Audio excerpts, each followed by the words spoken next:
공천을 위해서 그러는 거 아니냐라는 그런 의견도 많이 내는 것 같은데 그런 비판적 견해에 대해서 어떻게? 제가 먼저 얘기할까요? 네, 우리 조홍천. 예. 참 그 얘기 들을 때마다 정말 어이가 없다 싶습니다. 가장 쉬운 방법이 있죠. 이재명 대표를 중심으로 똘똘 뭉쳐서 총선 승리하자. 지금 이 자리에서 그렇게 얘기하면 됩니다. 그러면 공천 무지하게 쉽게 받습니다. 그걸 굳이 안 합니다. 답변이 됐습니까? 당을 바로 세우기 위해 그런 겁니다. 예.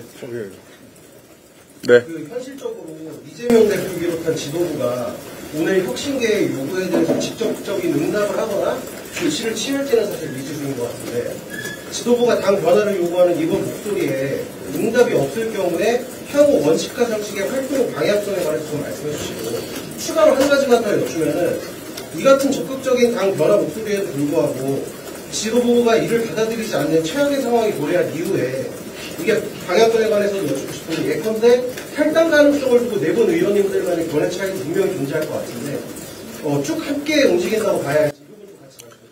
먼저 탈당 부분에 대해서는 저희 4명의 의원들이 얘기를 해본 적이 없습니다.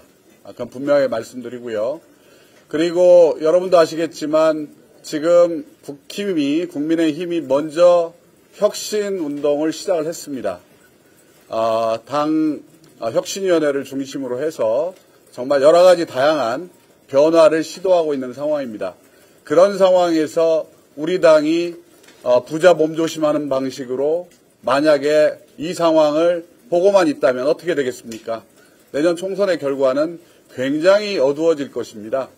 저희들은 혁신의 동력으로서, 혁신의 부스터로서 우리 당에 있는 혁신의 기운을 더 힘차게 그리고 더 빨리 갈 수 있도록 채찍질도 할 것이고 강하게 경고도 할 것이고 그리고 그런 운동을 몸소 또 저희들이 나서서 실천에 옮길 것입니다. 한마디만 제가 보탤게요. 지금 우리 민주당이 한 달 정도 시간이 있다고 봅니다. 앞으로 총선이 한 5개월 남았는데요. 이제 내년 1월부터는 본격적인 총선 선거 운동 체제로 돌입하기 때문에 그 전까지 한 달 정도 민주당에게 시간이 주어져 있습니다. 그 한 달 동안 우리가 변화를 위해서 결단해야 합니다. 그리고 그것을 이제 우리 지도부에 촉구하는 것이고요. 그 한 달 동안에 우리 4명의 의원들뿐만 아니라 그 4명의 의원들과 그 점에서 뜻을 같이 하는 한 4, 50명의 의원들이 있습니다. 비록 뭐 이름을 공개하고 함께하지 못하더라도 뜻을 같이 하는 그런 의원들, 이런 에너지들이 모여서 우리 당을 바꿔내는데 일단 우리가 전력할 거다. 그리고 그 한 달 동안의 최선의 노력의 결과로 당이 바뀔 것이라고 기대하고요. 만약에 그렇게 되지 않았을 때는 그때 가서 우리가 또 어떤 결단을 내릴지. 하여간 민주당이 한 달 안에 결단을 해야 된다. 만약에 민주당이 결단하지 않으면 저는 내년 총선에 국민들이 결단을 할 거다. 그래서 우리 민주당이 앞서서 결단하기를 바라는 마음들을 모아서 우리가 이런 모임을 만들었다 이렇게 말씀을 드리겠습니다. 말씀드리겠는데요. 오늘 권영찬 기자에게 좀 말씀드려요. 지금 민주당 내에는 친명, 기명, 비명만 있었는데 오늘 원칙과 상식이 이제 중요한 것 같아요.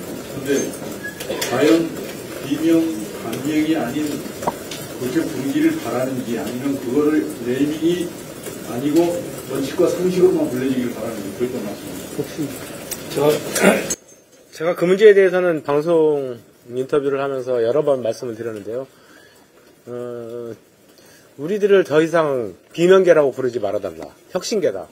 그러니까 우리는 개인 누구를 반대해서 발언을 하고 하는 것이 아니고 실제로 민주당의 혁신과 변화 그리고 총선 승리의 동력을 만들기 위해서 하는 것이다. 그래서 혁신계라고 불러달라고 하는 얘기를 누차에 걸쳐서 했습니다. 아마 대부분의 기자들도 한 번씩 보셨을 텐데요.